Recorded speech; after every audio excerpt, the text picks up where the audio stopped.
Hey world, being able to come back with another video. So I just want to ask you a question.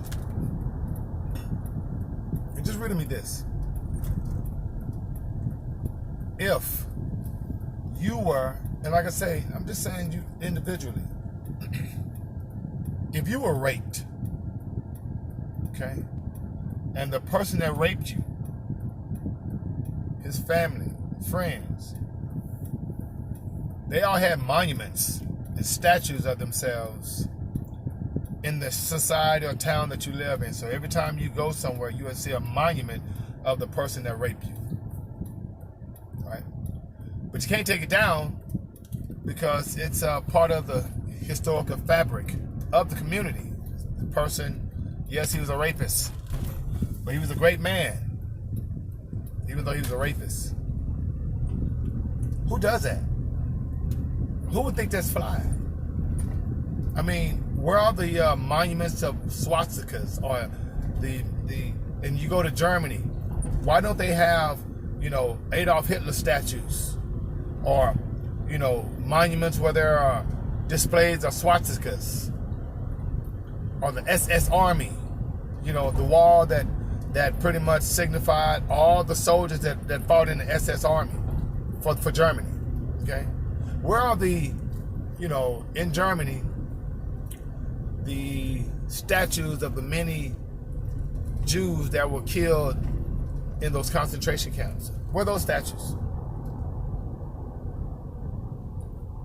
So I'm just asking a question.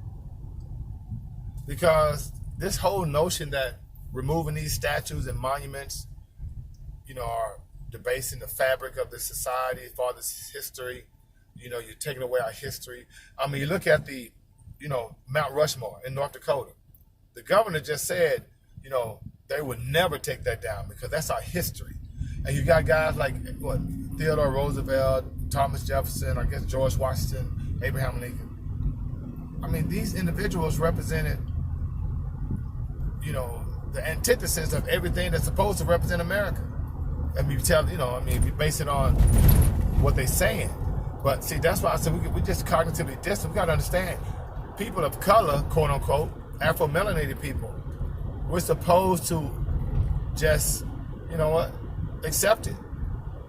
Don't matter that that you're taught in schools that these individuals were all slave owners. It doesn't matter that now you have access to a lot more information where you can, educate yourself on the true history of America. Okay?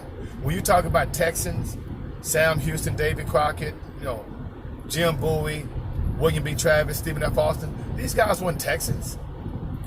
They were illegal immigrants that came to Texas during the 1800s and rebelled and had the help of the United States to take Texas. That's all they were.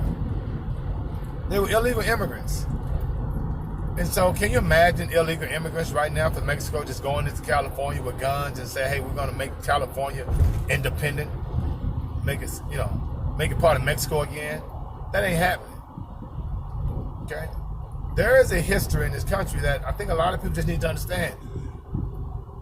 We don't have a dog in this fight. Because everything that they say is wrong with society, meaning, the necessity for cops to police us. But cops not policing, affluent neighborhoods. You did? Because they gated communities. I mean, the abortion clinics.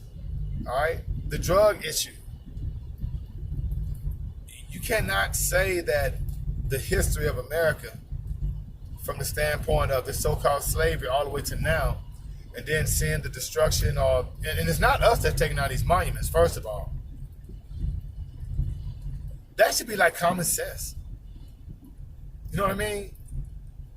But it's not, because they don't want to look at, that part of their history for what it really is. Because it's systemic and it still remains to this day. And as long as you still have Shields and cats like Sheila Jackson Lee and anybody that's politically in the game right now that's Afro-melanated, this system continues. Right? We worried about monuments. What?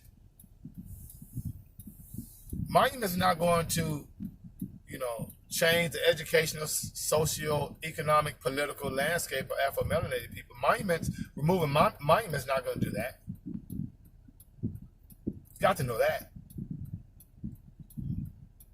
So I don't want to come with a food for thought, man. I mean, this whole notion of monuments is ridiculous, right?